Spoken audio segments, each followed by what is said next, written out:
노년을 이렇게 딱 생각해 보면요. 넉넉한 재산, 아니면 잘 다듬어진 성품, 과연 우리를 더 든든하게 지탱해 주는 건 뭘까요?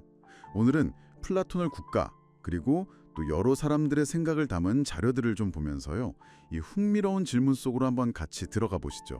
네, 좋습니다. 오늘 저희가 이 자료들을 쭉 보면서 노년의 삶, 특히 이제 재산과 성품이라는 이 두 가지 가치에 대해서 사람들이 어떻게 생각하는지 그 핵심 주장들을 좀 파헤쳐 볼 거예요. 그러면서 당신이 이 문제를 어떻게 바라볼지, 어떤 실마리를 좀 찾아가는 그런 시간이 되면 좋겠습니다. 좋아요. 그럼 먼저 고대의 지혜, 플라톤의 국가부터 볼까요? 거기 케팔로스라는 인물이 나오잖아요. 이분은 노년을 잘 보내는 비결이 재산이 아니라 성품에 있다고 봤어요. 됨됨이가 반듯하고 작은 것에 만족할 줄 아는 사람이라면 노년도 충분히 견딜만 하지요. 뭐 이런 식으로요. 네, 자기 절제, 그리고 만족, 이걸 강조한 거죠. 그렇죠. 스스로를 다스리는 태도. 소크라테스도 그 통찰에 감탄했다고 하죠. 아, 그런데 바로 거기서 소크라테스가 또 현실적인 반론을 딱 제기합니다. 대부분의 사람들은 그렇게 생각 안 할 거라는 거죠. 케팔로스 당신처럼. 많은 사람들은 노년의 평온함, 그게 성품 덕이 아니라 많은 재산 덕분이라고 생각한다는 거예요. 부자들에게는 위안거리가 많다고들 하니까요. 이런 말이 나오죠. 확실히 현실적인 지적이네요.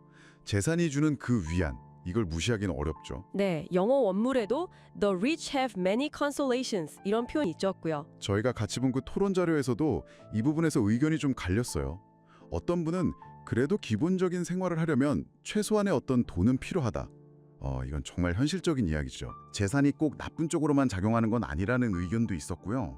네, 물론 기본적인 물질적 기반, 그건 중요합니다. 부정할 순 없죠. 하지만 그 논의가 좀 더 깊어지니까요. 결국은 단순히 돈의 많고 적음을 넘어서는 성품의 중요성이 더 부각되는 것 같았어요. 아, 맞아요. 근데 여기서 말하는 성품이라는 게 그냥 착하다 이걸 넘어서는 의미였죠. 그렇죠. 그게 중요해요. 그냥 뭐 도덕적으로 바르다 이런 차원이라기보다는 자료에서는 자기가 왜 태어났으며 무엇을 위해서 살아갈 것인가 이런 질문들 있잖아요. 그런 자기 자신을 찾는 여정 자체, 그리고 또 하나는 유연한 사고, 이게 핵심으로 꼽히더라고요. 아, 유연한 사고. 그 개인적인 경험담 공유해 주신 분 이야기가 참 기억에 남아요. 그 재산 지키는 데만 몰두하셨던 아버지 이야기요. 네네, 저도 그 부분이 인상 깊었어요. 아버지는 이것만 있으면 너희들이 내 말을 들을 거야 이렇게 생각하셨는데 결국 자식들과의 관계는 저 재산이 언제 나한테 오나 이것만 바라보는 식으로 좀 변질되었다고요. 아, 참 씁쓸하죠. 재산이 오히려 관계를 왜곡시킨 그런 사례잖아요. 네. 재산이 성품이나 뭐 좋은 관계를 대신할 수는 없다는 걸 보여주는 아주 생생한 예시였죠. 어쩌면 그게 바로 성품, 특히 이제 소통하고 변화를 받아들이는 그 유연성이 부족할 때 나타날 수 있는 모습 아닐까 싶기도 하고요. 그런 면에서 보면 그 걸리버 여행기 비유가 정말 강력했어요. 영생은 얻었는데 생각이 60인가에 멈춰 있어가지고 아, 맞아요. 생각이 멈춰버린 사람들. 네, 생각이 전혀 바뀌지가 않고 다른 말을 들으려고 하지도 않게 되고 그래서 결국 되게 불행해지는 사람들이요. 아무리 오래 살아도 생각이 굳어버리면 그게 무슨 소용이냐 이런 거군요. 바로 그겁니다. 네. 성품이 받쳐지지 않으면 불로장생에도 소용이 없겠다. 이런 깨달음인 거죠. 이게 참 흥미로운 게 자료에서 우리 뇌가 본능적으로 새로운 생각과 도전을 막는 그런 경향이 있다고 지적해요.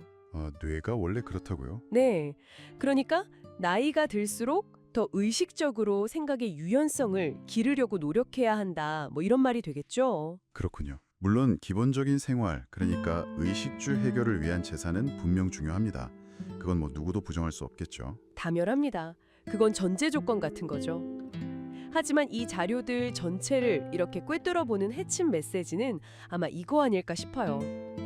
기본적인 생계를 넘어선 노년의 만족과 행복, 이건 통장 잔고 숫자보다는 오히려 변화하는 세상이나 다른 사람들의 말에 열려 있고 또 끊임없이 자신을 탐색하는 뇌의 유연성, 바로 그 살아있는 성품에 달려 있다는 것. 네, 오늘은 이 재산이 주는 현실적인 위안, 그리고 유연하고 성찰하는 성품이 주는 어떤 지속적인 가치, 이 둘 사이의 흥미로운 줄다리기를 좀 깊이 있게 들여다봤습니다. 이게 결국 당신이 노년을 준비하면서 재정 계획 세우는 것만큼이나 어쩌면 그 이상으로요. 내 안의 유연성 그리고 성장을 어떻게 계속 갖고 나갈지 고민해야 한다는 걸 좀 보여주는 것 같아요. 오늘 저희 나눈 이야기들 들으시면서 당신에게는 어떤 가치가 좀 더 중요하게, 더 무게감 있게 다가오셨나요? 마지막으로요. 우리 뇌가 변화를 좀 꺼린다는 점을 다시 한번 생각해 볼 때 자료에서 계속 강조했던 그 생각의 유연성 있잖아요. 이걸 오늘 당장 당신의 삶에서 아주 조금이라도 키워보기 위해서 한번 시도해 볼 수 있는 작은 실천은 무엇일지 생각해 보시면 어떨까요?